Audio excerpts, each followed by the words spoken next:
He's always always by my side. in Even my when I will abide always. I serve Yahuah. Halal Yahuah. Hallelujah. Yada Yahuah. All right. Yahweh. So that's not me singing, as you know. But one day I see if I can get there. I don't know when, but I try. All right. Yada Yahuah. Yada Yahuah.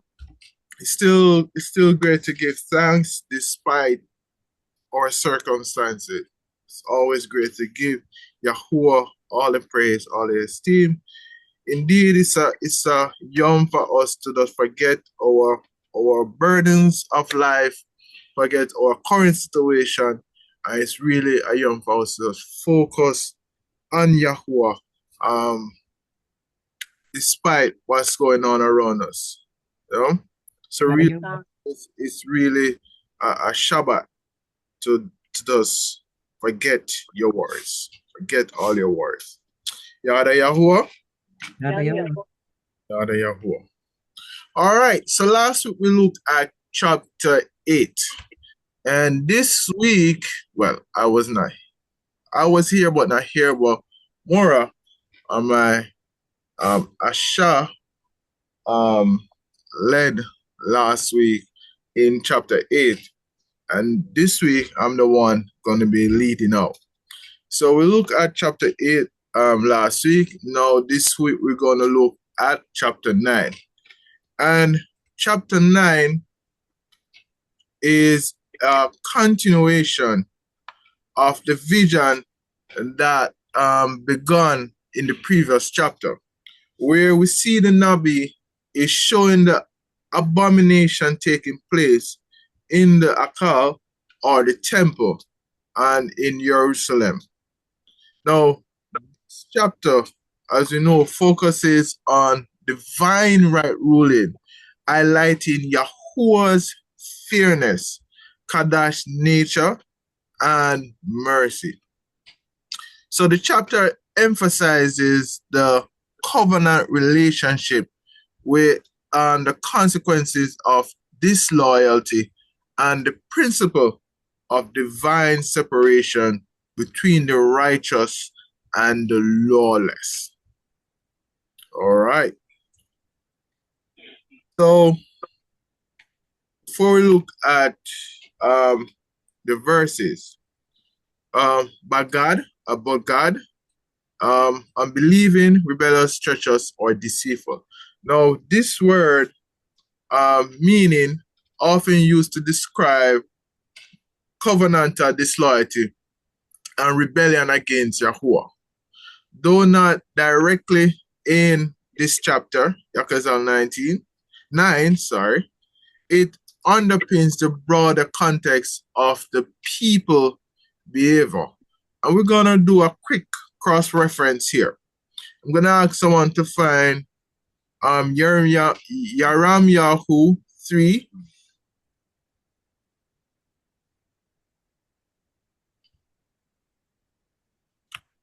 All right. So we're going to go into the chapter first, and then we do a cross-reference here. All right. So I'm going to ask someone to read Yakhazaq'al 9, the full chapter for us, and then we're going to do some cross-references afterward.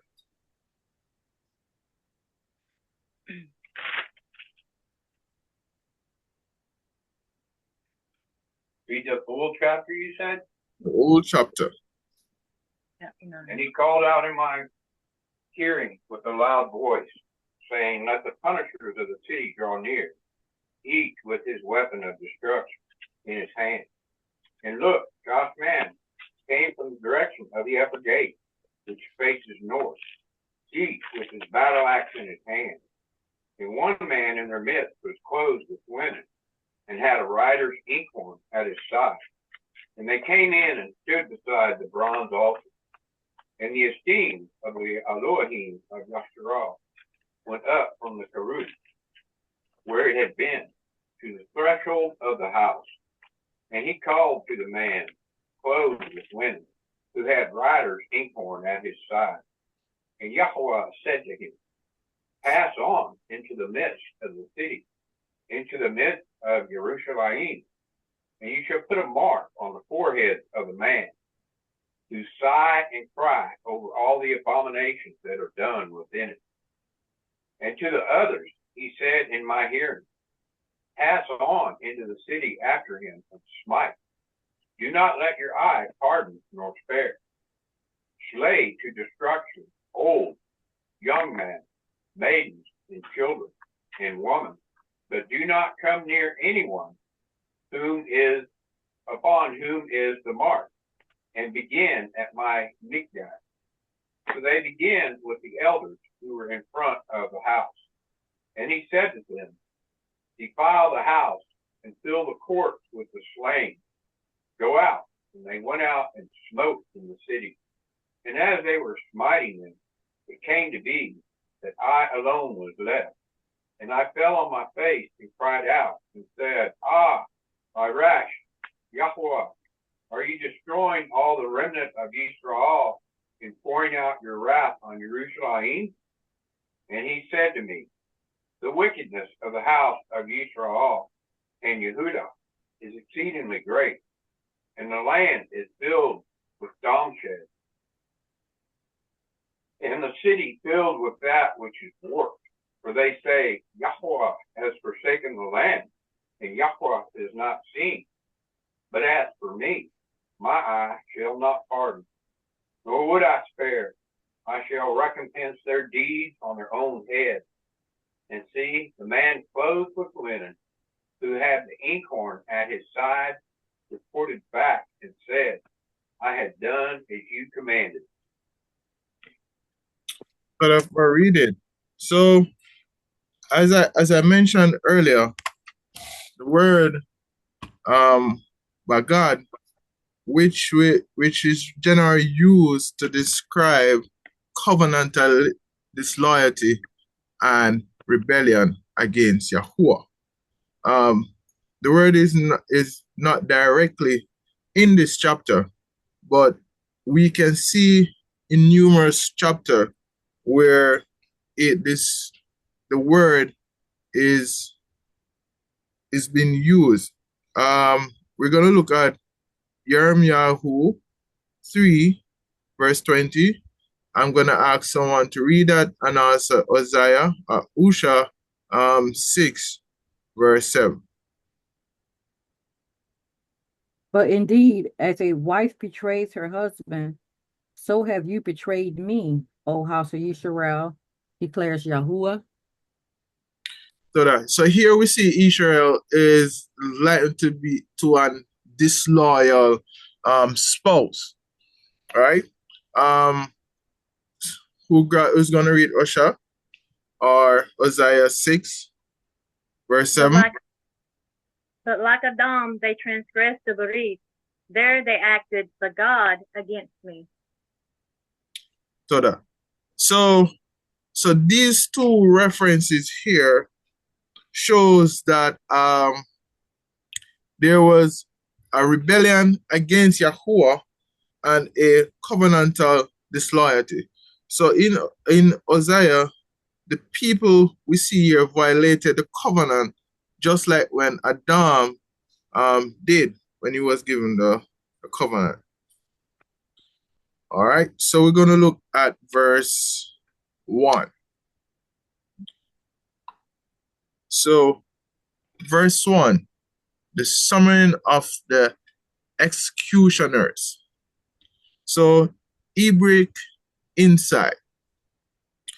So, the call out in a loud voice. The loud voice here indicates divine authority. In Hebrew thought, Yahuah's voice commands both the Ashamaim and the Arats. Now we're going to reference this to Tahalim 29 or Psalms 29, verse 3 to 9.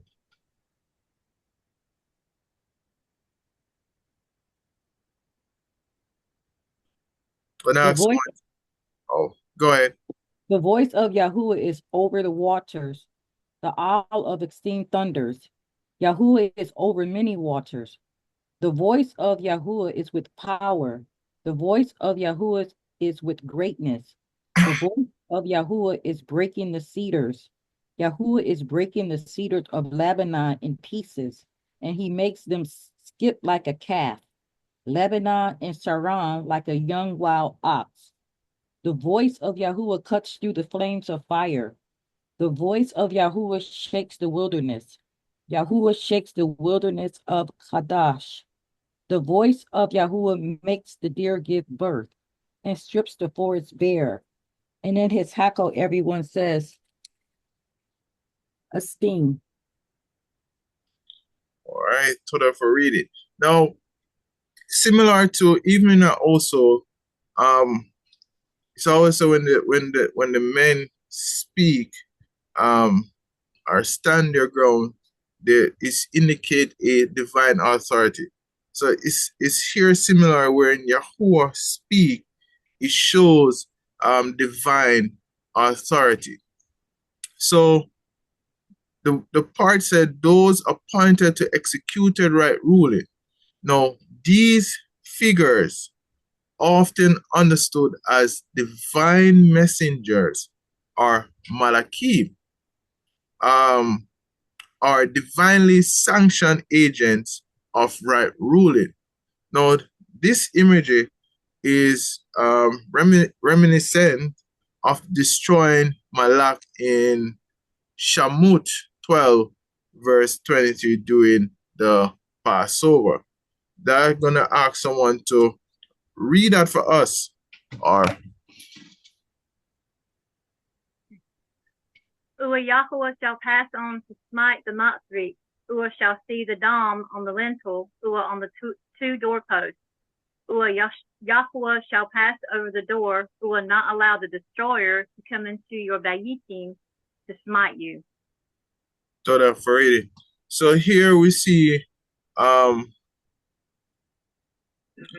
the Malak pass. If they did not see the blood on the doorpost, that means they would be stopping there to do their duties that was instructed unto them. Now, looking at verse 6, and we're going to verse 2. Why am I rushing? Verse 2. Now, we're going to break it down. The 6 men and the scribe. So, he break inside. So, the Ashar,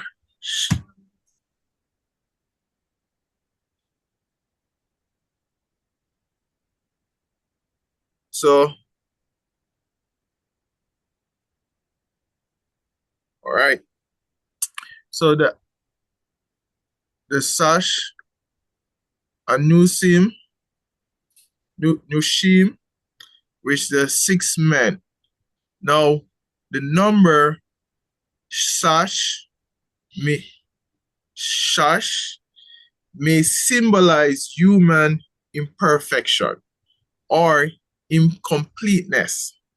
Now, underscoring the necessity of divine right ruling.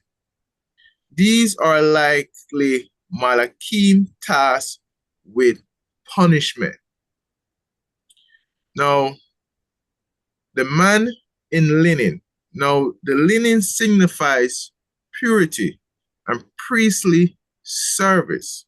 We're going to reference this to Shamut 28, verse 39 to 42.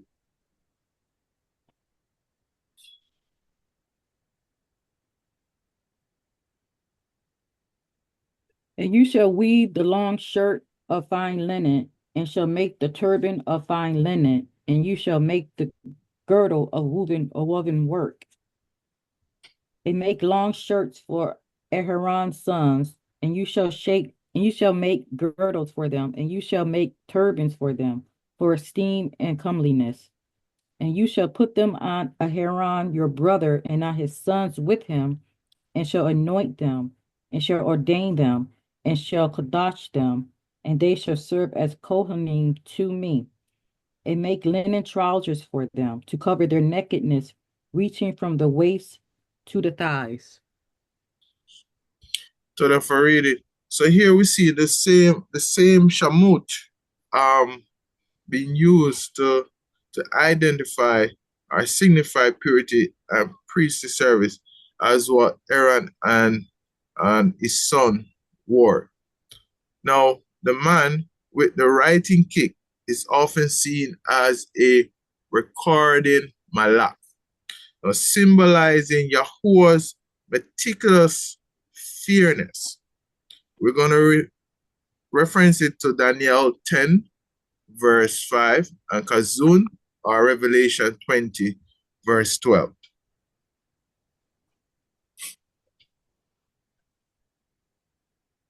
Then I lifted my eyes and looked, and saw a certain man dressed in linen, whose lions were girded with the Akhad Ahabah. Toda, just going to grab the other one. I saw the dead, small great, standing before the throne. Books were opened. Another book was opened, that is Hai. The dead were judged from what was written in the books according to their works. For reading. So here in both occasions, we see where there's record being kept. So the bronze altar, now located in the temple at the Yakhazaq'al court, it represents atonement through sacrifice. Now it's mentioned here contrasts Yahuah's mercy with the impending right ruling due to Yashar'al failure to repent and return to covenant. And in other words, to Teshuvah. Now we're going to reference this to Zechariah 3, verses 1 to 5. But I ask someone to read it for us, please. And he showed me Yeshua, the Kohen Hakadal, standing before the messenger of Yahuah and Hashatan, standing at his right hand to be an adversary to him. And Yahuah said to Hashatan, Yahuah rebuke you, Hashatan. Yahuah who has chosen Yerushalayim rebuke you. Is this not a brand plucked from the fire? And Yahusha was dressed in filthy garments and was standing before the messenger. And he answered and spoke to those who stood before him, saying, remove the filthy garments from him. And to him he said, see, I have removed your guilt from you and shall put costly robes on you. And I said, let them put a clean turban on his head. Then they put a clean turban on his head, and they put garments on him. And the messenger of Yahuah stood by. All right. So that's for reading. So here we see where the figures clothing clean garments symbolizing divine approval. It portrays it. So sorry. So it symbolizes divine approval. Now verse 3. Looking at the splendor of Yahuah moves. So in Hebrew insight, the splendor of Yahuah. Now this represents Yahuah's manifest presence, which had dwelt above the cherubim in the most dedicated place. And we're going to reference this to Shamut 25, verse 22.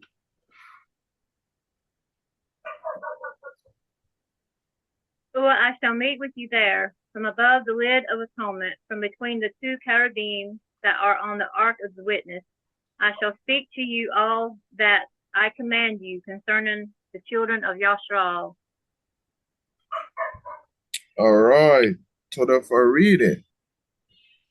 So the movement of the splendor indicates that Yahuah is departing from the Akhad or Aik,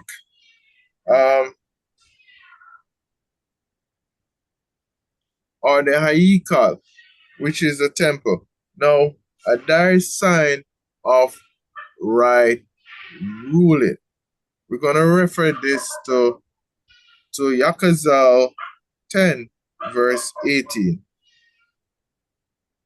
And the esteemed Yahuah went from the threshold of the house and stood over the cherubim.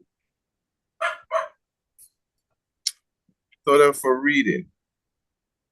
So, looking at threshold of the Aikal. Now, the threshold represent a liminal space. Yahuah's splendor lingering there suggests his reluctance to abandon his people entirely, emphasizing his mercy even amid right ruling. I'm going to reference this to Kapha or Peter 3, verse 9.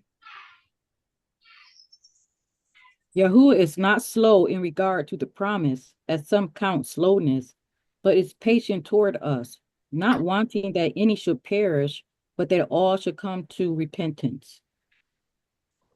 So that for reading. So that was actually second Kapha or second Peter. All right. So can you just imagine if Yahuah would have taken his presence away from Israel over? What if he had decided that was it? He had enough. We have seen over where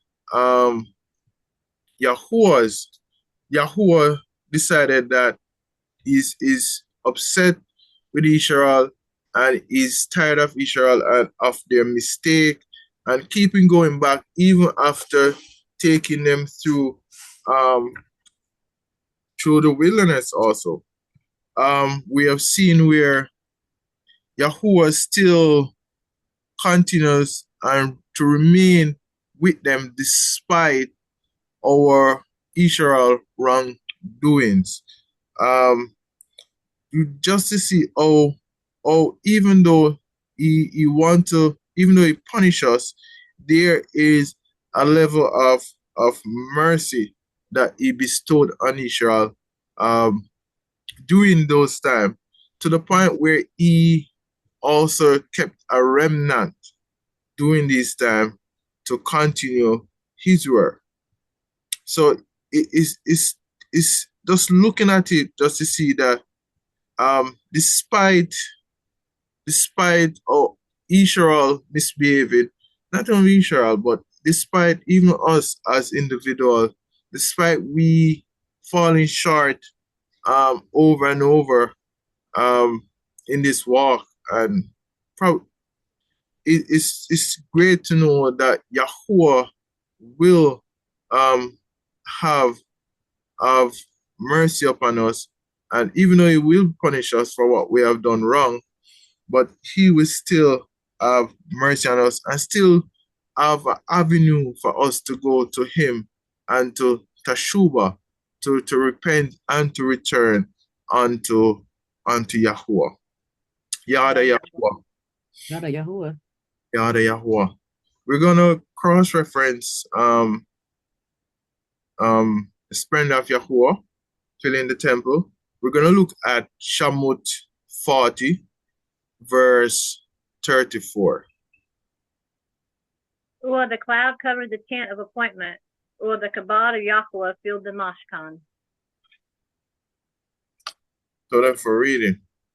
So, as I said earlier, the splendor of Yahuah fill the temple.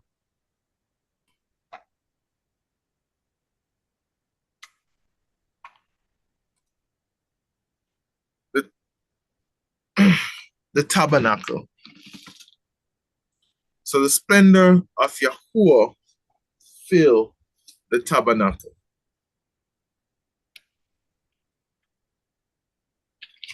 So verse 4, marking the righteous. Now, Hebraic insight.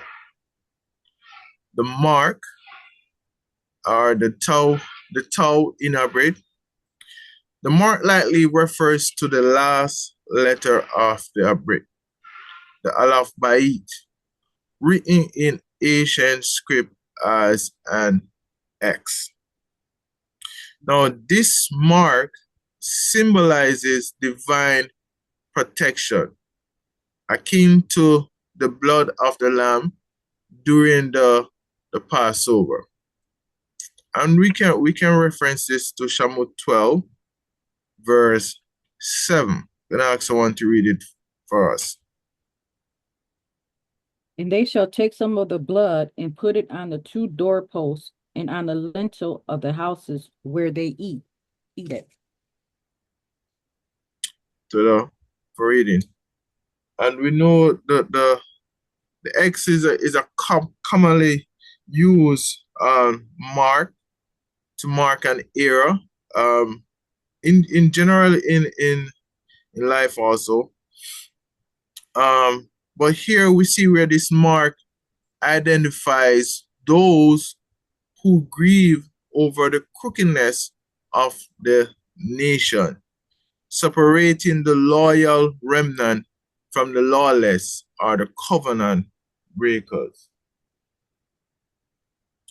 Now, looking at grieving and lamenting. Now, these are signs of covenantal trustworthiness. Those who mourn wrongs reflect the heart of the righteous. Now we're going to reference this to how or Psalm 119, verse 136. I ask someone to read it first. Streams of water have run down my eyes because they did not guard your Torah. For reading. And we did read this a few weeks ago. Stream of water was done from my eyes because they did not guard their Torah. Yeah, we did read this a few weeks ago. Their separation from the lawless emphasizes Yahuah's fairness in distinguishing between the two groups. And we just read the cross-reference in Talahim 136, which express the similar grief.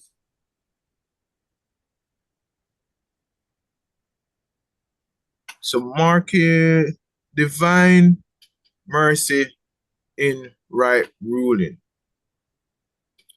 So while the chapter primarily focus or depicts right ruling, this verse here underscores Yahuah's mercy towards those who remain loyal to him. Now the mark serve as a sign of their preservation amidst the coming of destruction. Now the covenant responsibility. The marked individuals demonstrate an internalized commitment to Yahuah's Torah. Their sorrow for wrongs reflects a covenantal heart that seeks the restoration of righteousness in the community. And we can reference this to Kazun or Revelation 7, verse 3 to 4. And also we're going to look at Barashit or Genesis 4, verse 15. Gonna ask someone to read it for us. Do not harm the Aret, nor the sea, nor the trees until we have sealed the servants of our Elohim upon their foreheads. I heard the number of those who were sealed, 100, 44,000, sealed out of all the tribes of the children of Yashar'al. So for reading, can someone read the other one for us? And Yahuah said to him, well, if anyone kills Cain, vengeance is taken on him sevenfold. And Yahuah placed a sign for Cain, lest anyone finding him kills him. All right, so for reading. So here we see in Revelation Akazun, where it echoes the theme with a sealing on the foreheads of Yahuah's servant. And in Barshit, we see where King or Cain is marked by Yahuah to protect him from vengeance. You remember that story? With if there anyone wanted to kill him, or Yahuah would have punished them?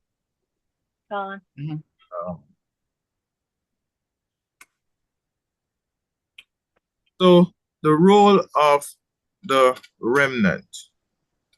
So we're going to reference the role of the remnant to Yashar'al or Isaiah 10, verse 20 to 22.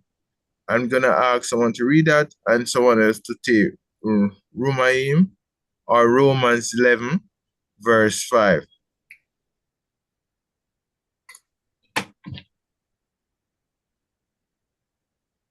And in that yom it shall be that the remnant of Yashar'al and those who have escaped of the house of Yaakov never again lean upon him who smote it, but shall lean upon Yahuah, the Kadosh one of Yashar'al, in truth.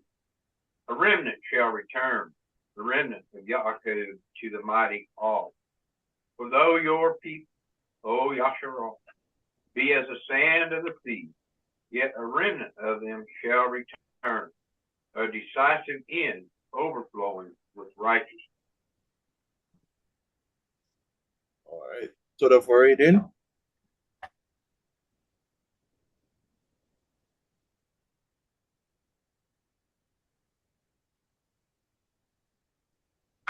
All right.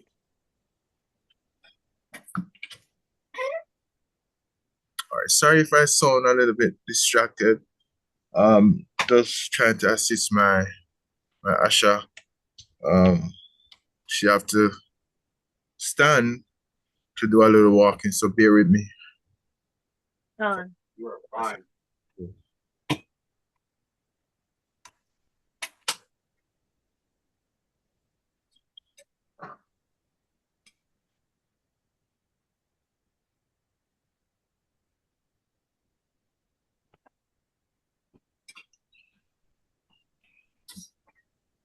All right. So Yashar'al, as you see, mentioned about the remnant returns to Yahuah after right ruling, and in Romaim, we see where Yahuah always preserved a trustworthy remnant. But there are other verses or the chapters, even in the Torah, also we see where Yahuah preserving a remnant or generation to continue his work. You know, Yahuah works has to continue. Even in us, we are a remnant also, because we're even awakened to the truth. So we are here to spread his word that exists, that has been hidden for us for ages, for years, for centuries, and to know that Yahuah still preserve us and to wake us up to the truth. I know we're here to spread his the bar. Is the bar. Yahuah. Yahuah. Okay. All right. So looking at verse 6, verse 5 and 6. So he break inside. So no pardon or compassion. Yahuwah's mercy is immense, but persistent lawlessness eventually incurs right ruling. And we're going to reference this to Adabarim 32, verse 35. I'm going to ask someone to assist reading it for us. Vengeance is mine and repayment at the time their foot slips. For near is the day of their calamity, and the preparations are hastening to them. All right, total for reading. All right, so this here we see emphasize this divine fearedness. Yada Yahuah. Yahuah. So being at my house, right, ruling start with those closest to Yahuah, as greater knowledge brings greater accountability.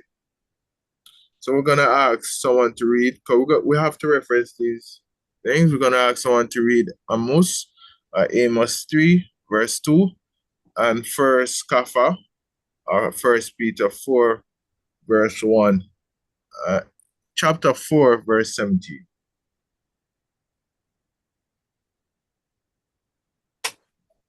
You alone have I known of all the plans of Yahweh. Therefore I punish you for all your wickednesses. All right, that was Amos. Son.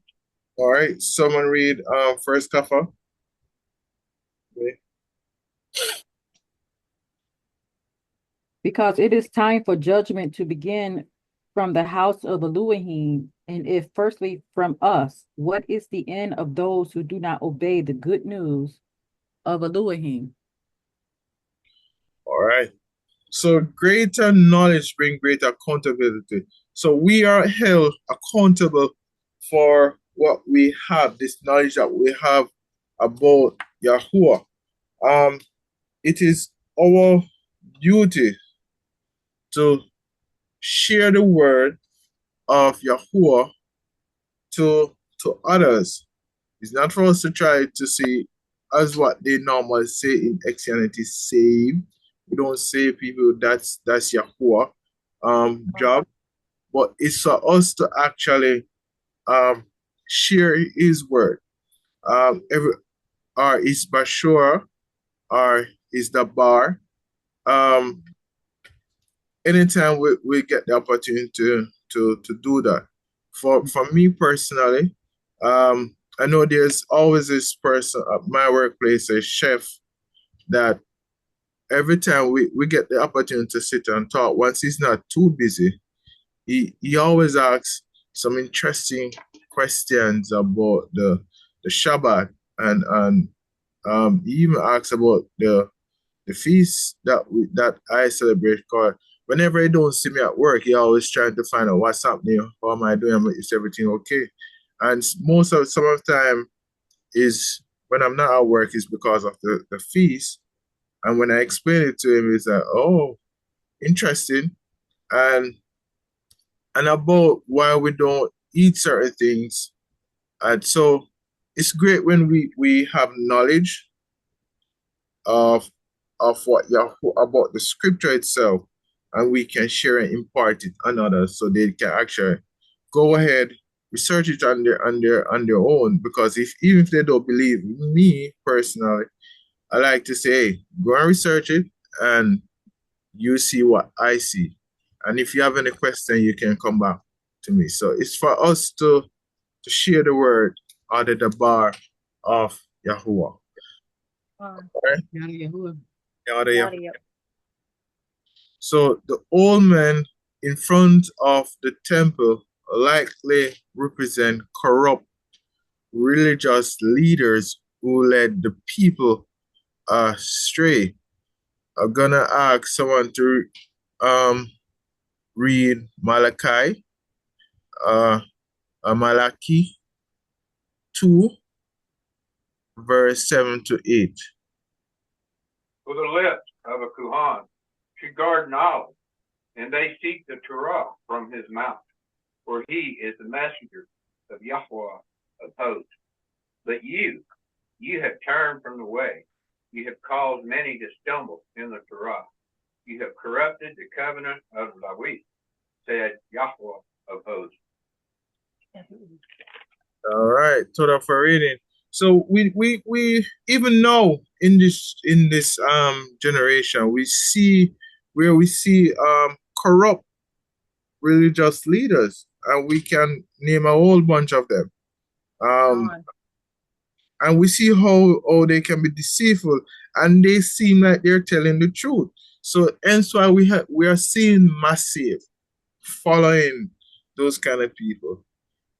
It's not until you remove yourself and take yourself from following, remove those banners that they put on you to direct in one straight line. Not until you remove those, you actually see what the truth is in the scripture. So we as a people, we still continue to research, continue to tell others about the word of Yahuah, but we see how destructive those people can be, how much people have been led astray because of because of corrupt leaders, and that's out there.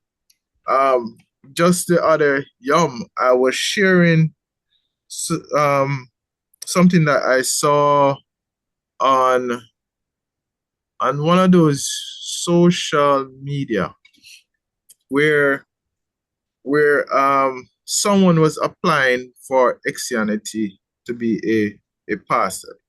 I was sharing it with my Asha about it, and when the person stepped out of the interview and went home, spoke with his Asha, he mentioned that the position as a pastor, they don't want anyone to preach out against any wrongdoings. So whether it be gender issue, any kind of crimes that is wrong, they don't want anyone to speak out against that.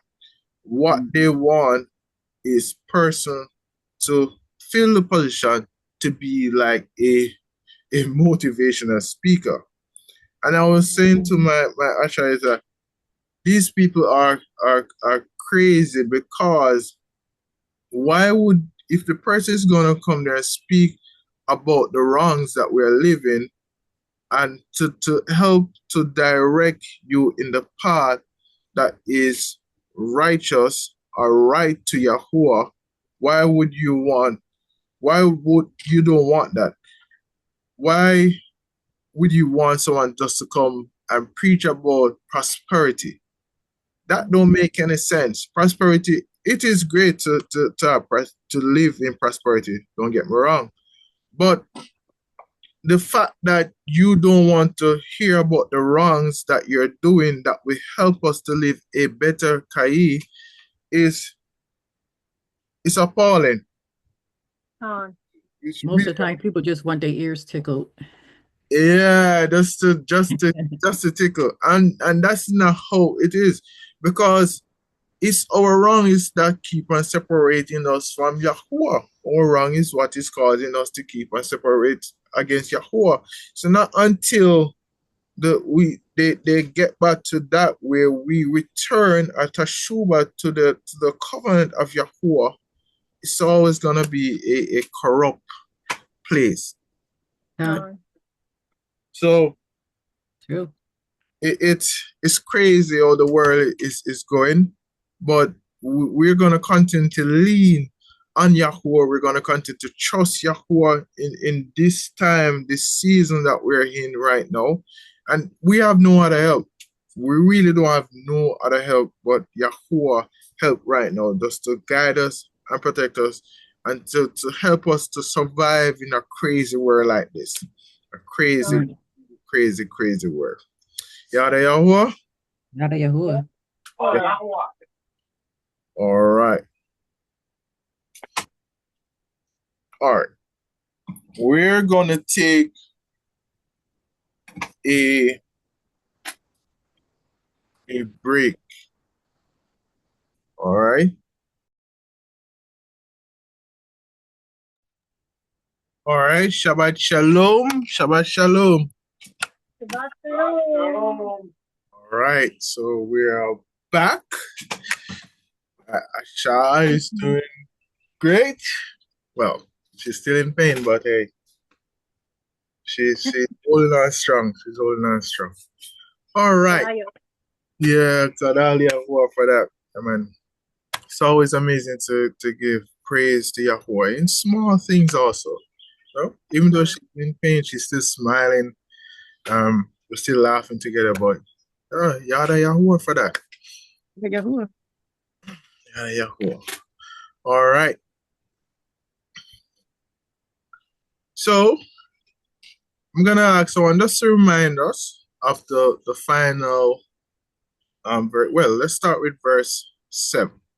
Just ask someone just to read verse 7 for us, just to remind us of verse 7 in chapter 9 in Yachazaq'al. And he said to them, defile the house and fill the court with flame. Go out. And they went out and smoked the city. So for reading. Now we're looking at defiling the Aikab or the temple. Now in Hebrew inside. So defiling the Aikab in Hebrew thought, that is a source of ritual impurity. Now we can reference this to Bamadabar or Numbers 19, verses 11 to 13. I'm going to ask someone to read it for us.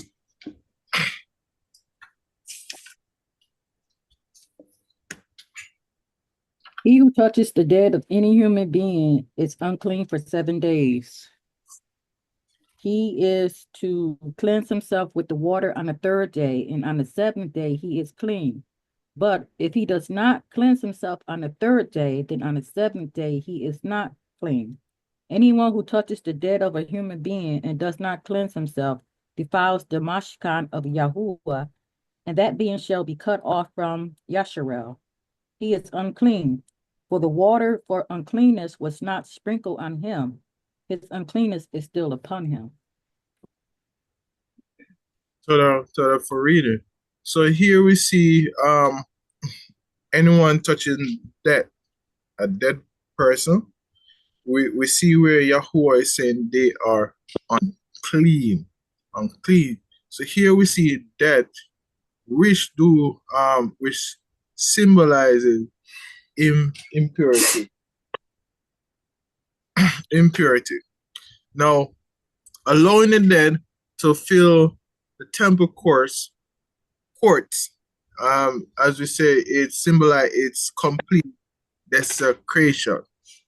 Now, reflecting how the people are already defiled is through idolatry. We're going to reference this to Yakhazaq'al that we read last week. We read chapter 8.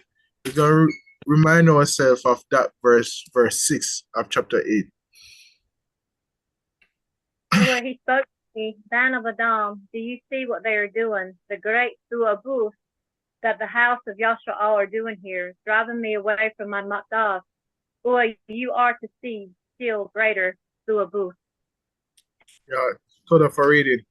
So that is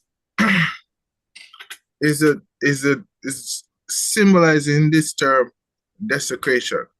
So but as Number said earlier, that they have to cleanse themselves once they touch death.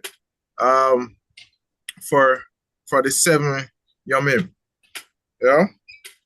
So they have to purge themselves for the 7 yomim.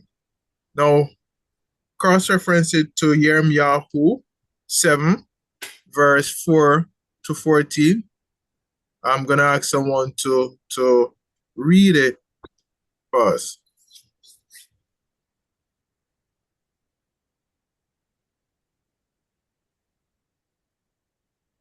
Do not trust in these false words, saying, this is the Hayikal of Yahuah, the Hayikal of Yahuah, the Hayikal of Yahuah.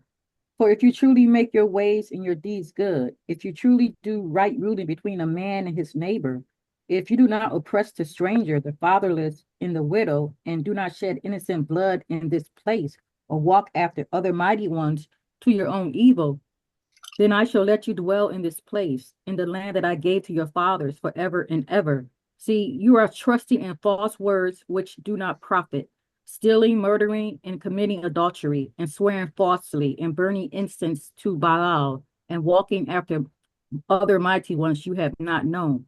And you came and stood before me in this house, which is called by my name, and said, we have been delivered in order to do all these abominations. Has this house, which is called by my name, become a den of robbers in your eyes? Look, even I myself, have seen it, declares Yahuah. But go now to my place at Shiloh, where I put my name at the first, and see what I did to it because of the evil of my people, Yashar'al. And now, because you have done all these works, declares Yahuah, and I spoke to you, rising up early and speaking, but you did not hear, and I called you, but you did not answer. I shall also do to this house, which is called by my name, in which you trust, and to this place which I gave to you and your fathers, as I did to Shiloh. For reading. So here we see a warning went out that the Aikal is not immune to destruction any at all. And it is threatened as a den of robbers. So here are some additional reference.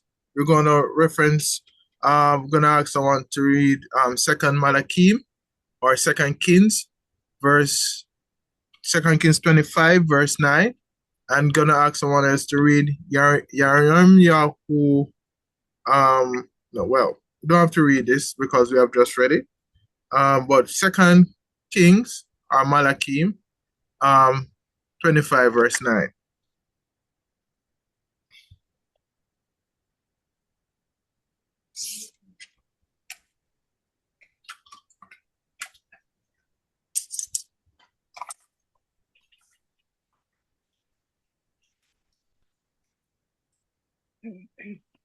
He burned the house of Yahuah, or the house of Amalek, or all the houses of Jerusalem, even every great house he burned with fire. Now we see where, here again, the Babylonian destruction of the temple that mirrors Yakhazaq'al, Nabuas, or prophecy. And as we read earlier in Jeremiah 7, we read verses 4 to 14 a while ago, but that includes verses 9 to 11, where Yahuah rebukes the false security of those who offend while trusting in the temple's protection. Even now we see that happening where people believe in those exegetical temple and run to their own temple, believing that it will protect them. Even now in this generation, we see that happening right now, coming out right now. For safety, people just run to it. In those big cat places also, they run to it and believing that everything is safe, everything is secure, and no harm come to them. That's just their belief. But Yahuah is reminding us that That's a false sense of security right there. Don't believe in that. The temple cannot help any at all. That's a false sense of security. Yada Yahuah. Yada Yahuah. Now, someone remind us of verse 8 of Yakhazaq'al 9. And as they were smiting them, it came to be that I alone was left. And I fell on my face and cried out and said, Ah, my wrath, Yahuah, are you destroying all the remnant of Yisrael and pouring out your wrath on Jerusalem? So that's for reading. So, looking from the Hebraic standpoint, so fell face down. So this is a posture of humility and intercession common in Hebraic practices. So we're going to reference this to show where we have seen it before in Bereshit 17 verse 3 or Genesis 17 verse 3. And we're going to look at Numbers Bamadabar 14 verse 5. So someone take Bereshit, someone else take Bamadabar. And Abram fell on his face, and Elohim spoke with him, saying, So that. Continue. That's the end of it? Yeah, you want me to read 4 also? No. 3. That's the part I want. Then Okay, fell on his face. Yeah. Numbers. About Madabar.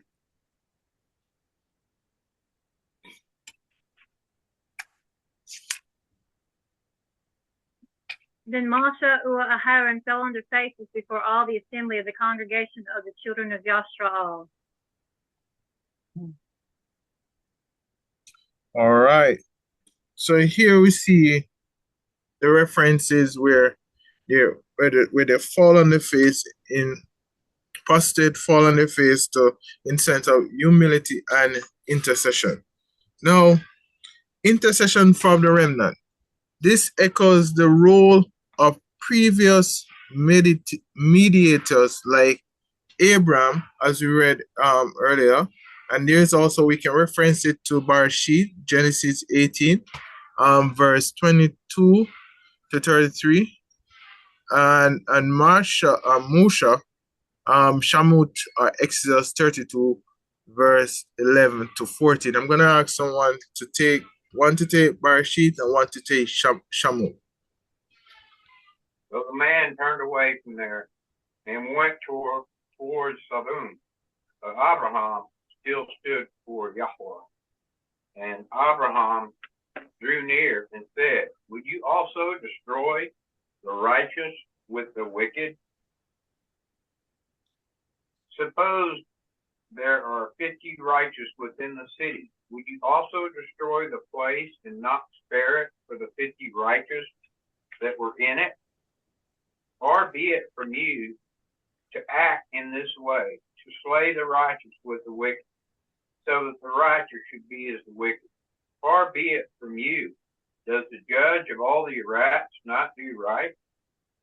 And Yahuah said, If I find in Sodom 50 righteous within the city, and I shall spare all the place for their sake. And Abraham answered and said, Look, please, I, who am but dust and ashes, have taken it upon myself to speak to Yahuah. Suppose there are 5 less than the 50 righteous. Would you destroy all the city for lack of 5? And he said, If I find there are 45, I do not destroy it. And he spoke to him yet again and said, Suppose there are found 40. And he said, I would not do it for the sake of 40. And he said, Let not Yahuah be displeased, and let me speak. Suppose there are found 30. And he said, I would not do it if I find 30 there. And he said, Look, please, I have taken it upon myself to speak to Yahuah. Suppose there are found 20. And he said, I would not destroy it for the sake of 20. And he said, Let not Yahuah be displeased, and let me speak only this time. Suppose there are found 10. And he said, I would not destroy it for the sake of 10. Then Yahuah went away as soon as he had ended speaking to Abraham, and Abraham returned to his place. For reading. You see, interesting in that Abraham started from the highest number and come all the way to a low number, just to see what is on Yahuwah's mind. Is Yahuwah willing to still help, even if there's 45, if there's 40, if there's 30, you go down to 20, then you go all the way down to 10. You know, it's also a means of Abraham crying out to Yahuwah, say, hey, forgive us. You know, there must be someone that you can find among the midst that you can help. Yeah. Shamut, or Exodus 32, verse 11 to 14.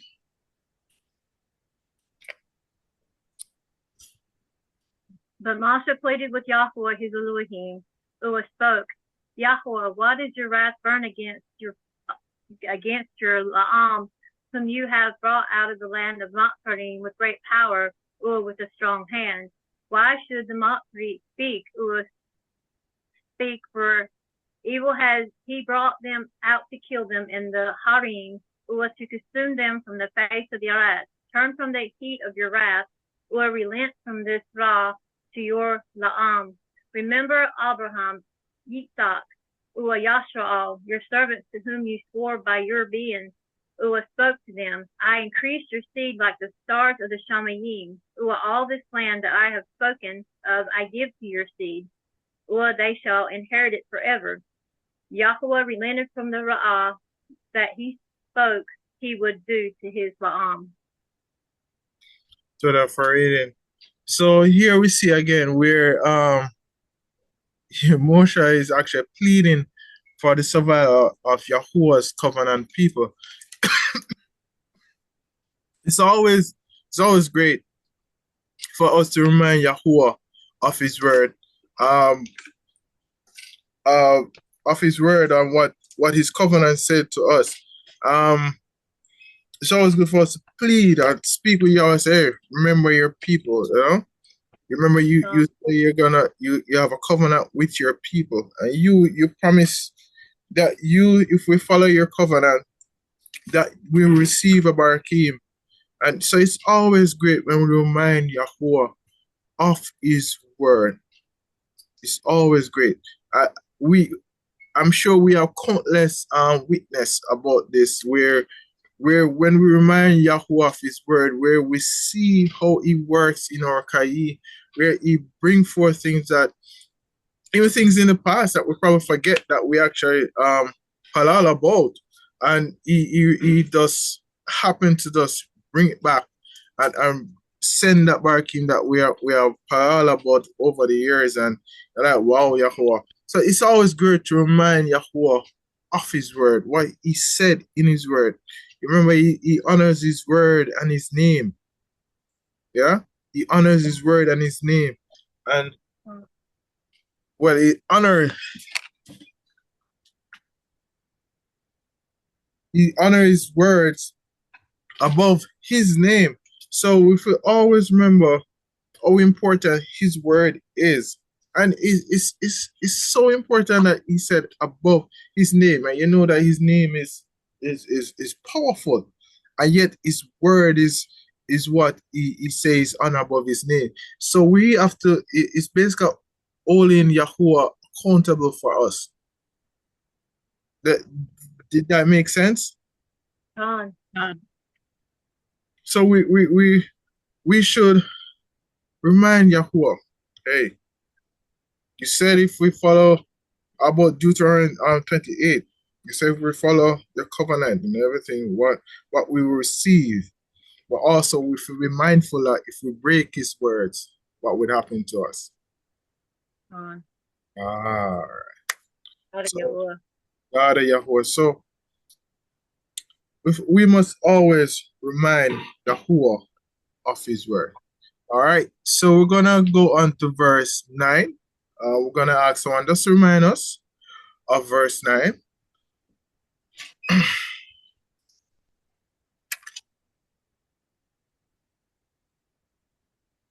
And he said to me, the wickedness of the house of Yashar'al and Yehudah is exceedingly great, and the land is filled with domshed, and the city filled with that which is warped. For they say, Yahuah has forsaken the land, and Yahuah is not seen. So for reading. So this is Yahuah response. The full of bloodshed and unfairness.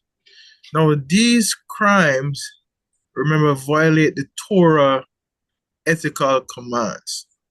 We're going to reference it to Shamu 20, verse 13, and Micah 6, verse 8.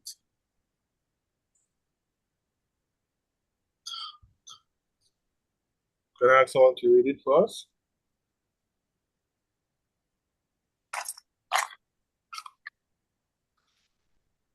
You do not murder. Torah and Micah. He hath declared to you, O man, what is good, and what does Yahuwah require of you, but to do right, and to love kindness, and to walk humbly with your Elohim. All right. So violence or commerce, and corruption reflects societal breakdown, paralleling pre-flood condition that we can reference to Bereshit or Genesis 6, verse 11. Or the Eretz was corrupt before Elohim, or the Eretz was filled with Hamas.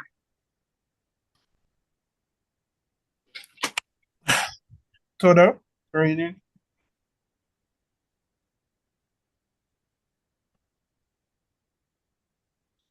Still familiar?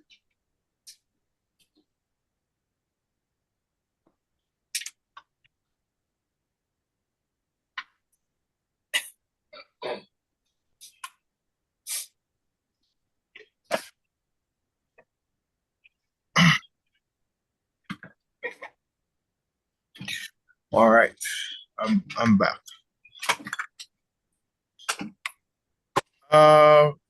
So Yahuah does not see. So this reflects theological ignorance or defiance, contradicting the Hebraic understanding of Yahuah's knowledge of everything. So we're going to reference this to Sahal or Psalms 139. I'm going to ask someone to read it for me from verse 1 to 12. He's the chief singer, a psalm of Daud. O Yahuah, you have searched me and know me. You know my sitting down and my rising up. You understand my thought from afar. You spread my path and my lying down, and you know well all my ways. For there is not a debar on my tongue. But see, O Yahuah, you know it all. You have clothed me in, behind and before, and laid your hand upon me. Knowledge too wondrous for me. It is high, I cannot fathom. Where would I go from your roof? Or where would I flee from your face? If I go up into the Shalmanim, you are there. If I make my bed in the grave, see, you are there. I take the wings of the morning. I dwell in the uttermost parts of the sea. There too your hand would lead me, and your right hand hold me. If I say darkness shall cover me, then night would be light to me. Even darkness is not dark for you, but night shines as the moon. As is darkness, so is light. All right, so for reading. So not even darkness is not dark for you. Oh my. So even in the dark, Yahweh can't see you. Even in the dark, he can't see you. You think you can go to Africa and he's not there, he's there underneath your bed. You turn off the entire light in this world, on this Arat. You turn off the entire lights on this Arad, and Yahuwah still see you. So it's really ignorance to think that Yahuwah can't see you. No matter where you are, Yahuwah will see you. Yahuwah will see you.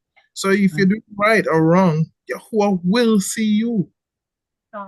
He will see you. All right. So continue looking at this Hamas, violence,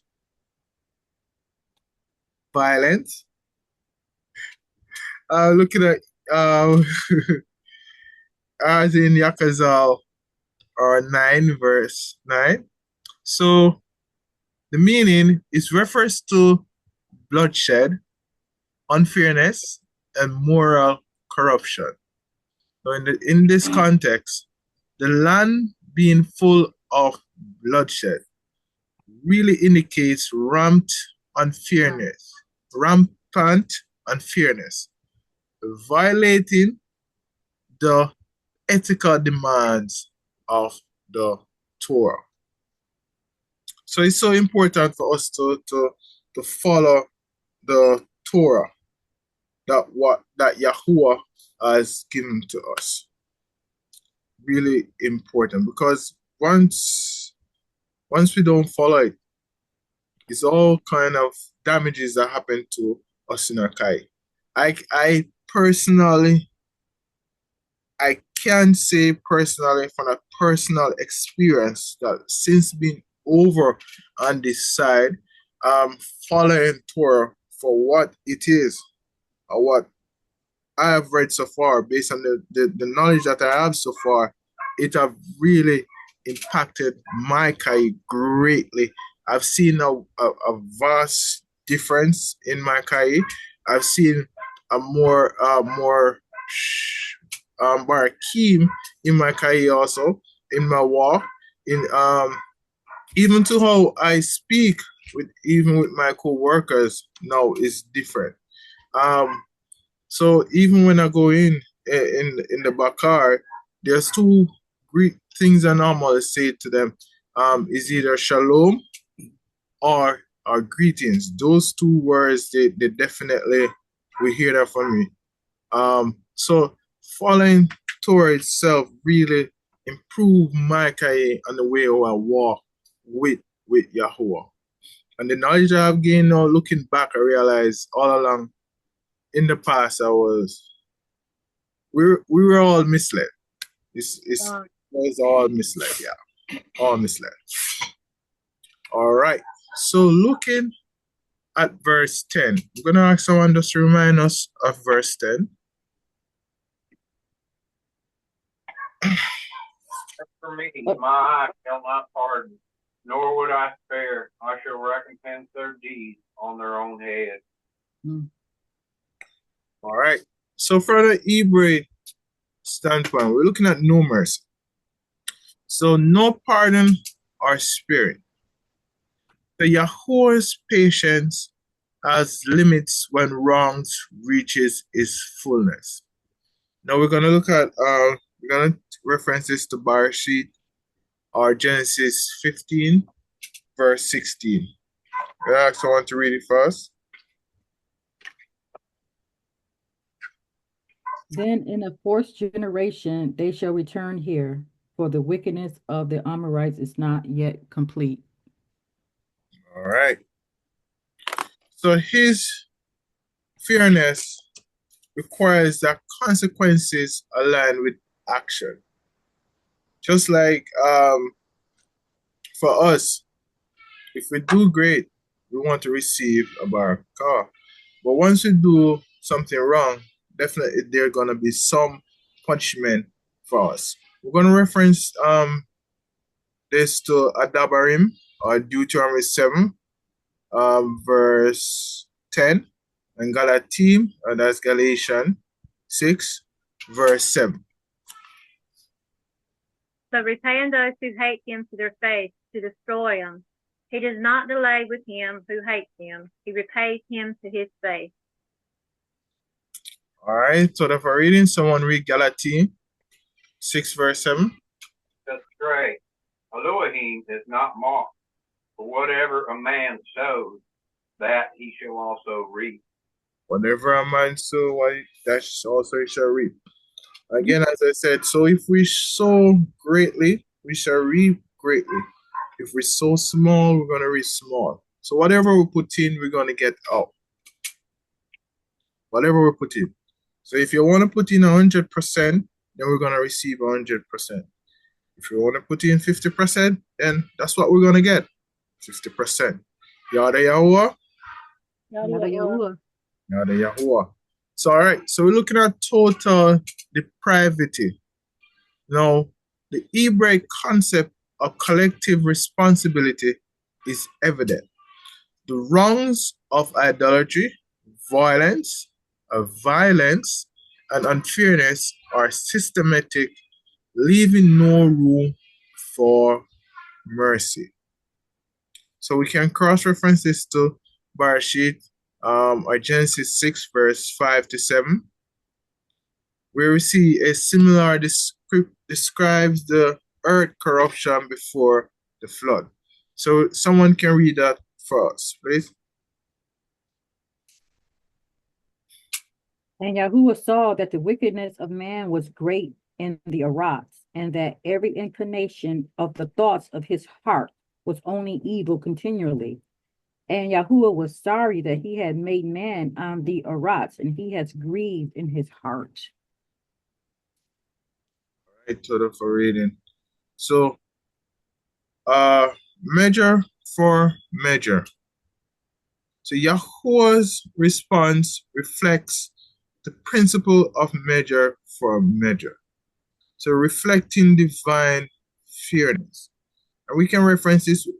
We did this in our previous studies, measure for measure. But we can go back and remind ourselves of Jeremiah 17, verse 10.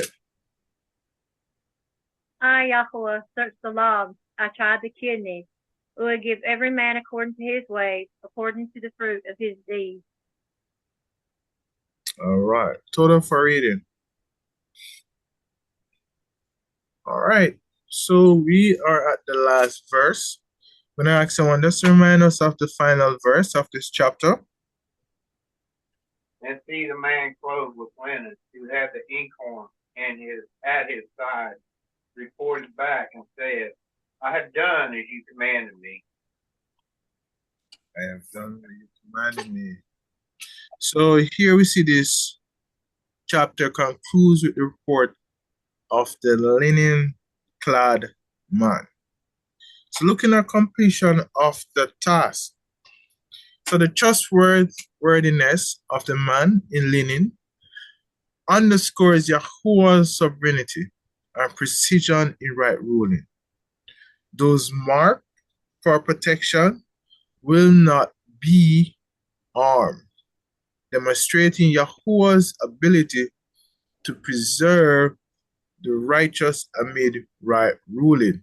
And earlier we did read it in Shamut, where we see the mark was placed on the post of the house, and then the malak will be passing over. Yeah? Once they see the mark, they will pass over. Right? So, but we can reference this to Tahal, our Psalms 91, verse 7 to 8. I'm going to ask someone to read it for us.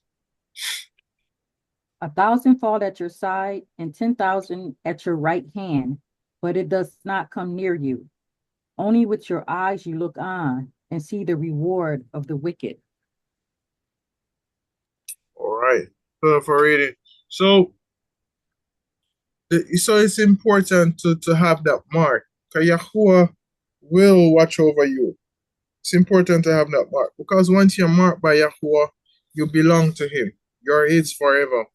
As long as you stay under his covenant and you're marked by him, you're his forever. So loyalty in execution. So this reflects the Hebrew view of sent ones or anointed ones, fulfilling Yahuwah's commands without question. So we're going to reference this to Talahim, or Psalms, Tahal, or Psalm 103, verse 20. I'm going to ask someone to read it fast. Barak Yahuah, you his Malachim, mighty in power, who do his debar, listening to the voice of his debar. All right, so that's for reading. So it reflects symbolic of final right ruling. This act points to future eschatological judgment, where the righteous are separated from the lawless. So we're gonna cross-reference this to Matthew Yahuah 25, verse 31 to 46. Now ask someone to read it for me or for us.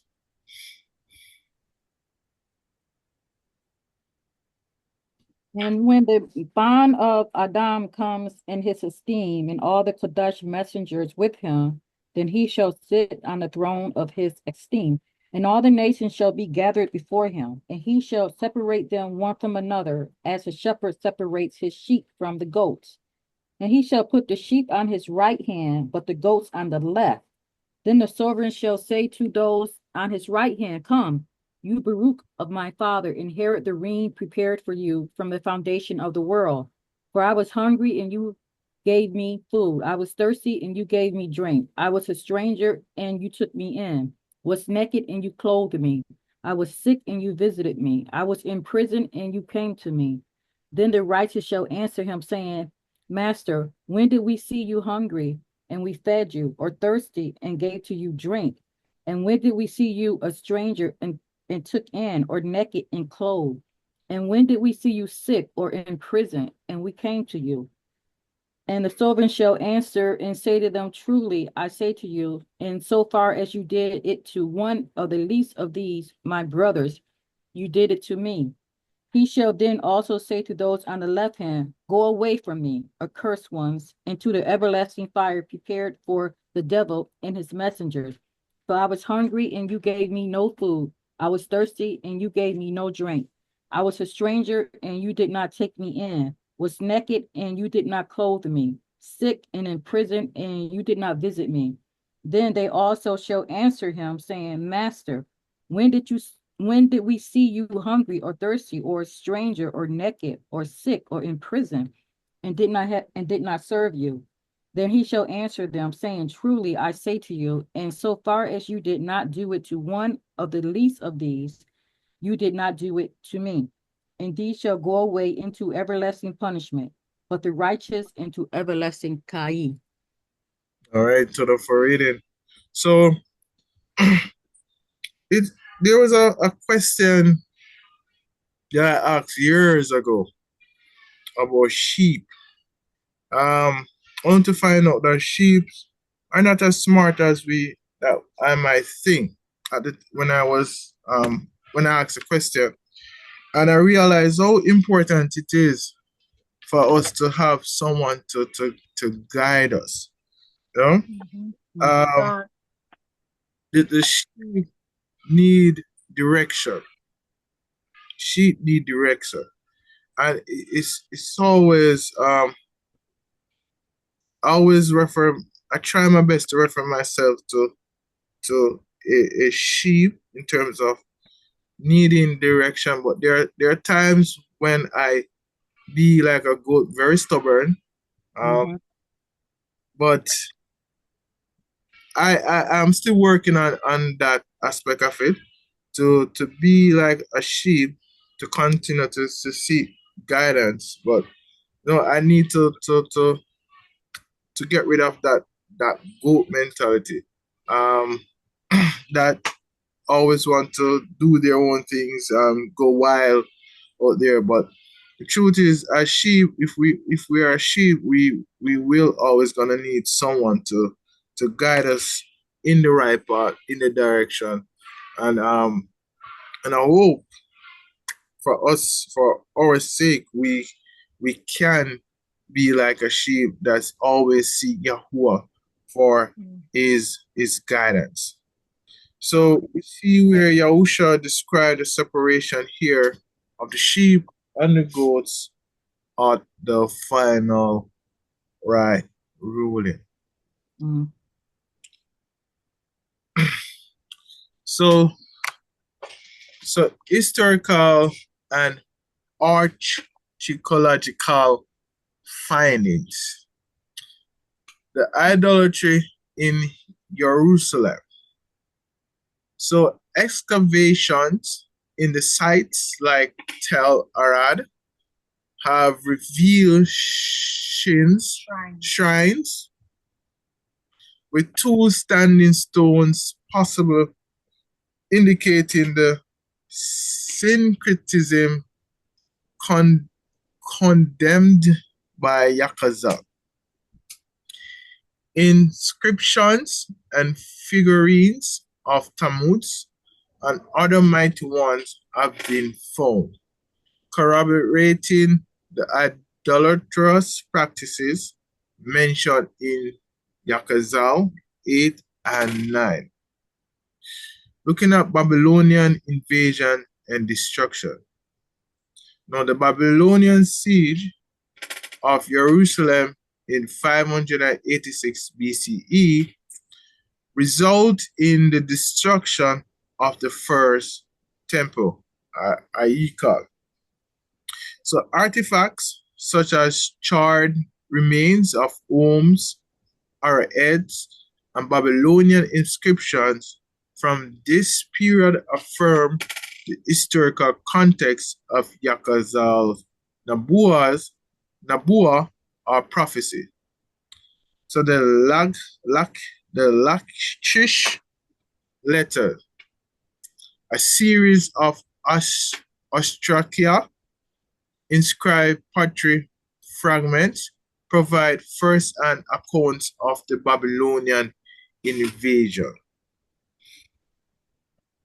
All right, so we have come to the end of another study in Yakhazaq'al 9. We're going to go into Talahim. We're going to repeat Talahim 119, verse 57 to 64, like what we did earlier in the Bakar.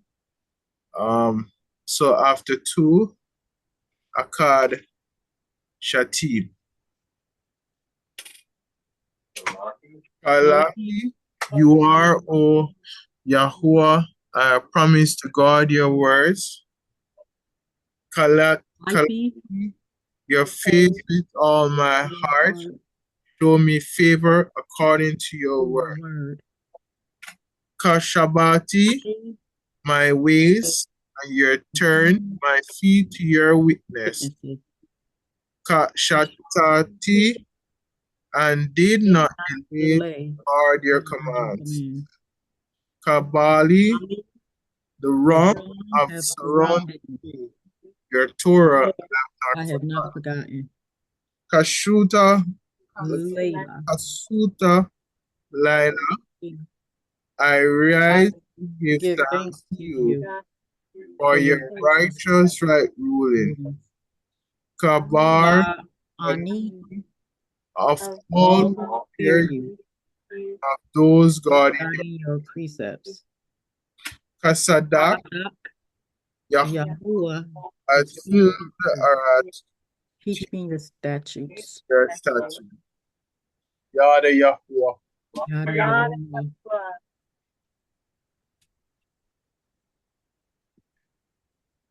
All right, praise and thanksgiving. Yada Yahuah. We are called. We are called.